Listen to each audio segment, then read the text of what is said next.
everyone, I hope you're doing well. Thank you so much for watching and subscribing. And if you're not subscribed, I would love for you to do so. And remember to hit the notification bell so you don't miss any videos. So today I will be sharing my entire Aqua Allegoria collection from Guerlain.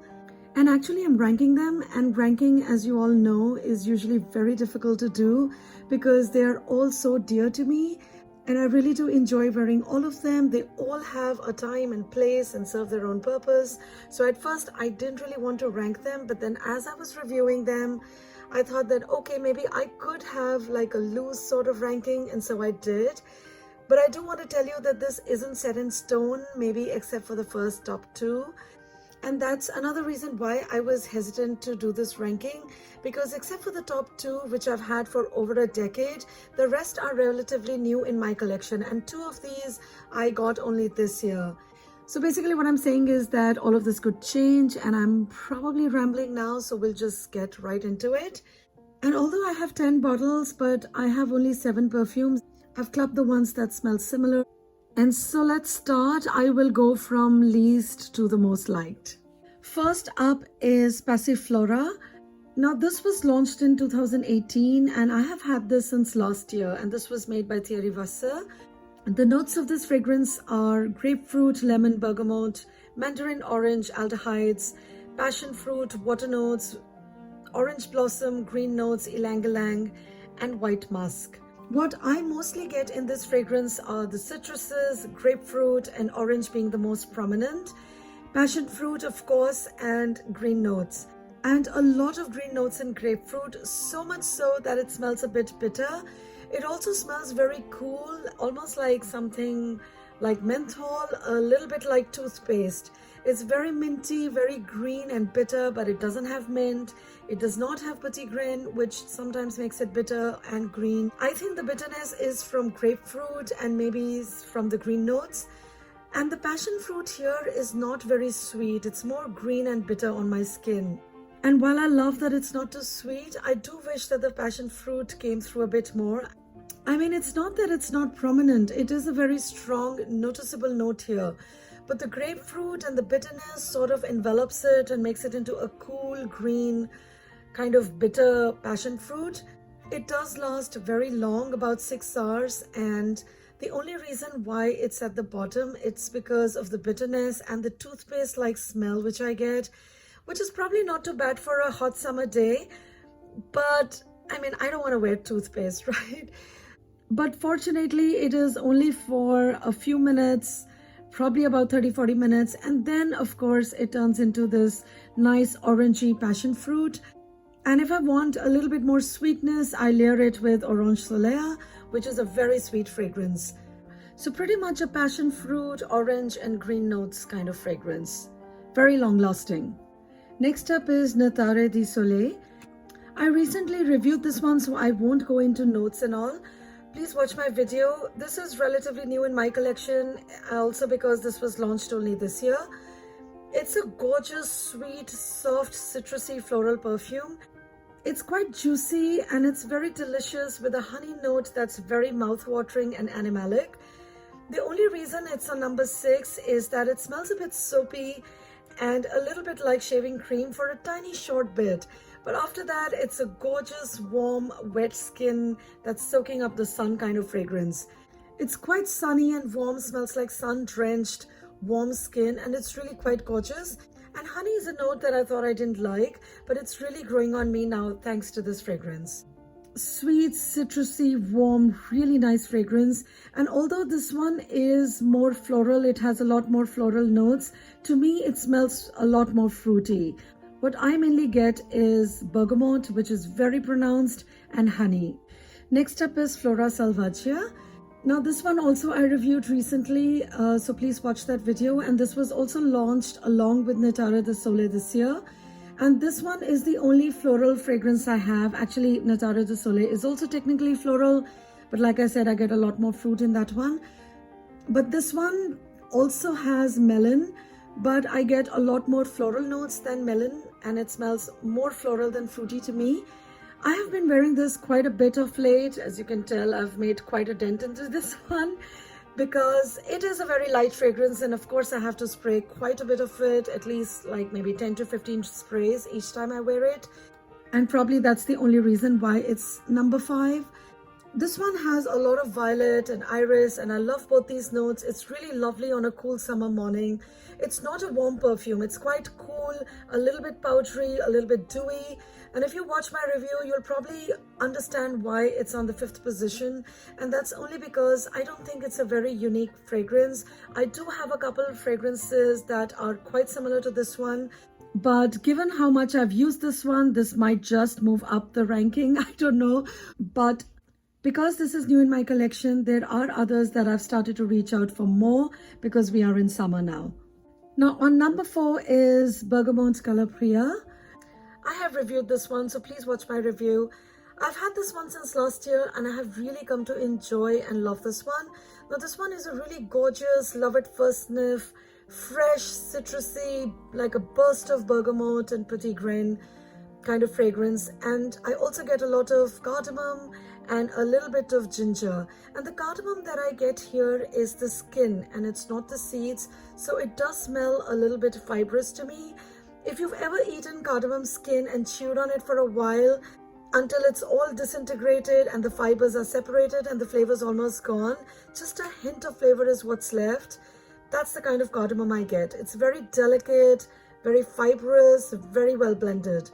And I don't like cardamom at all. And if you are like me who doesn't like cardamom, I would still suggest that you try this one out. If you like fresh, citrusy, refreshing fragrances for the summer. It's very aromatic, very warm, very refreshing, very well done. It's beautiful.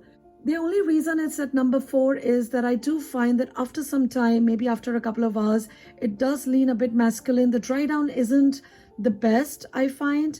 It gets masculine and I don't like it like that. I'm not opposed to wearing men's fragrances, but this one in particular does not smell all that nice and it does need a touch up after maybe 3 or 4 hours. But when it's fresh, it's so pretty. Very, very aromatic, very refreshing. It's not sweet, it's very sophisticated, very elegant, very delicate, very herbal, very pretty. The cardamom is done really well in here, guys. Next, on number 3 is Orange Soleil. Now this one is a citrus fragrance and it's unisex, but I do think that it leans more feminine because it's very sweet. I have had this one since last year because it was launched last year and I have reviewed this too. And I also featured it in my Fruity Juicy Perfumes video, so please watch both these videos. Now this one is a very mouth-watering, juicy blood orange fragrance. It's all of the orange. You have the rind, seeds that add some greenness and bitterness to it. But the bitterness is not like the way it is in Passiflora. It does turn quite sweet eventually. And it's an orange that has been ripening in the sun. It's like you've just plucked it and eaten it. I tell you, there is nothing like freshly plucked warm fruit. I recently picked some cherries and the best ones were those that were warmed by the sun. It's a deliciousness at a totally different level, you guys. And I'm really enjoying how some of these perfumes have been made. They smell warm and sunny and yet they are perfect for summer because they are so juicy and refreshing still. And this one is definitely a very juicy, sweet, delicious perfume. I won't spend much time on it and I really encourage you to go watch my other 2 videos. Now moving on to my top 2 fragrances. If you've been on my channel, you probably know what they are. So on number 2 spot is Montrine Basilic. Now this one is a citrus aromatic fragrance for women and this was launched in 2007. The nose behind this one is Marie Salamine and I have had this fragrance for over a decade. This was love at first sniff, you guys, and I still remember buying my first bottle at Moscow airport. It was an impulse purchase, my first fruity perfume, I think. And until then, I had only tried the fruity fragrances from Escada. And I realized that fruity perfumes were not really my thing, but this was an exception. It is so well done. It has clementine, bitter orange, orange blossom, green tea and ivy. And it also has mandarin orange, basil, chamomile and peony. And in the base, it's got sandalwood and amber. So it's definitely a bit more complex than the other Aqua Allegoria fragrances, in my opinion at least. It's very green, it's quite herbal, it's got a lot of citrus from the orange, and the tea and basil and chamomile make it very interesting, very sophisticated. It's not like your typical orange juice kind of a fragrance. It is very much orange juice, but it also has these other notes thrown in which make it more interesting and way more sophisticated. It's a fragrance that I wear to work. Like Orange Soleil, I wouldn't wear to work because it's too sweet and too juicy, but this one I could pull off at work as well. I just make sure that there is no major top management meeting happening that day, because even though it's sophisticated, it is still a fruity, juicy fragrance. My husband also loves this one on me, and I think that's because it brings back so many memories for us. I still have my old bottle. I don't want to really finish it. I have this thing about keeping my old bottles for sake of memory. The liquid's still good. It still smells just very nice.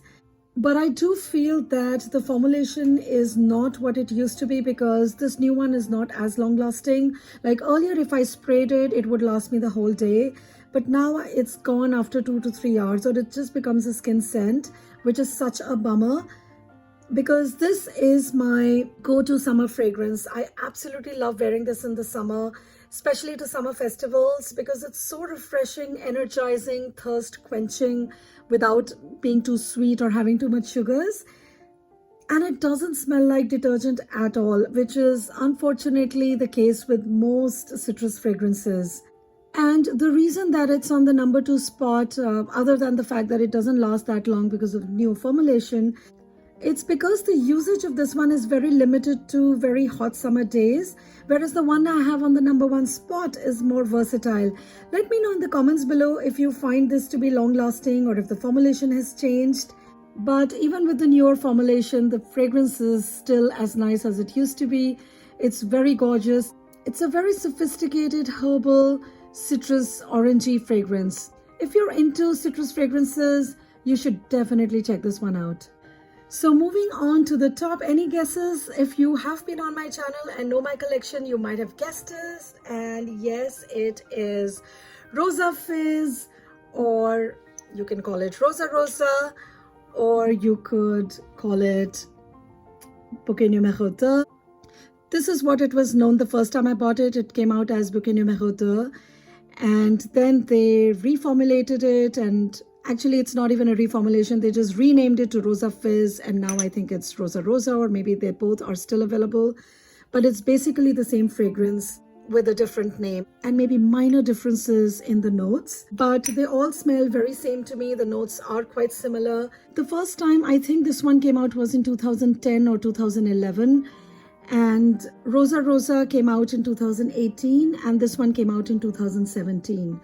The notes of these fragrances are primarily lychee, blackcurrant, bergamot, and lemon. They also have rose and peony, and in the base they've got white musk, woody notes, cedar. One of them has sandalwood as well, and benzoin, but pretty much the same note family.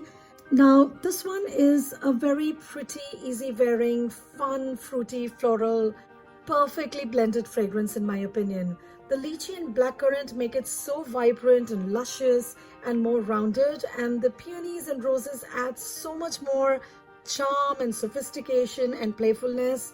Yeah, playfulness and sophistication, if that makes any sense, but it does to me.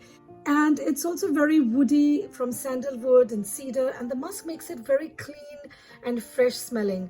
To me, it always smells like an Indian wedding where we have a whole bunch of flowers and decorations and fruit baskets.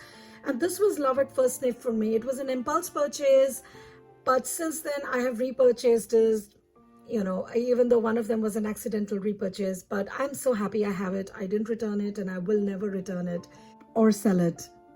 And the reason why it keeps coming back under different names is because it's such an easy grab, fun, flirty, youthful fragrance. It works so well in spring and summer. So definitely way more wearable than the others, which I think are more summer appropriate. Actually, this one and Flora Selvaggea are both good for spring and summer. But the rest of the Aqua Allegorias I wear mostly in the summer. And this one lasts fairly long too. Of course, I overspray it and it lasts all day.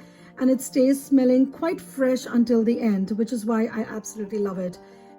And because I've had it for so long, over 10 years, I have so many memory associations with it, not only from wearing the fragrance, but also of all the things that it reminds me of, the weddings especially, which are always fun with family and friends. And the fragrance itself is so uplifting and absolutely beautiful.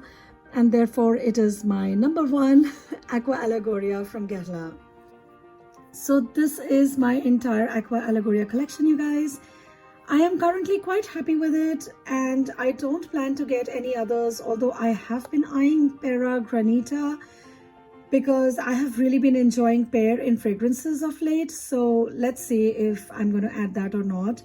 Do let me know in the comments below which ones are your favorite Aqua Allegorias, and if you can recommend any that you think that I might like, comment down below. Give this video a thumbs up if you liked it, and subscribe to my channel for more videos like these. Thank you so much for watching. I will see you in my next video. Bye-bye.